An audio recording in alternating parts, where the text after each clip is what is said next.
Comment faire pour avoir une bonne rétention de ces extensions de cils? Donc, je ne t'ai donné aucune information, c'est juste à force de m'écouter et donc il va répondre avec ses propres réponses. Alors je vais essayer d'être le plus clair possible. Une bonne rétention, donc c'est pour pas que pour que les cils tiennent le plus longtemps sur les yeux. Il faut avoir une pièce avec une bonne température. Par exemple, si sur notre colle, la colle qu'on va utiliser, il est noté qu'il faut utiliser entre 18 et 22 degrés, bah faut l'utiliser dans cet intervalle-là et c'est pareil pour le taux d'humidité. Ensuite, je crois qu'il faut bien laver les cils de la cliente parce que je crois que si il y a du gras sur les cils et qu'on vient poser avec la colle, bah, ça va beaucoup moins bien coller et ça va tomber plus rapidement. Ensuite, ce qui va être important, ça va être l'entretien que la cliente va faire. Il va falloir qu'elle se lave les cils régulièrement, genre tous les jours avec un shampoing spécialisé pour cils. Et ben pour moi c'est tout. Je pense que j'ai oublié quelques trucs, mais je vais laisser l'experte parler. Dans l'ensemble, c'est pas trop mal, on a les plus grandes lignes. Ce qui va être également important et même très important, ça va être de changer régulièrement son point de colle,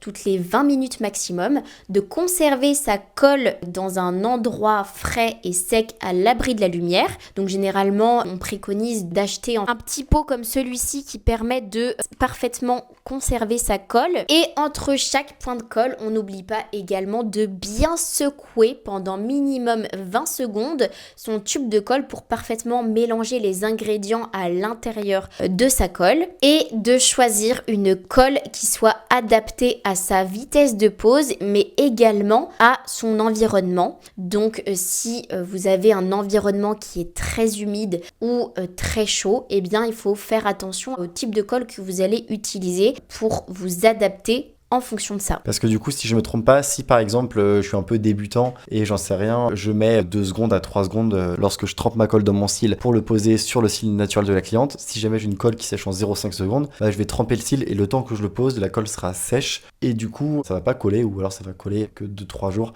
et du coup ça va tomber très vite et la rétention ne sera pas bonne. Exactement, c'est ça. Ok, je vais bien résumer.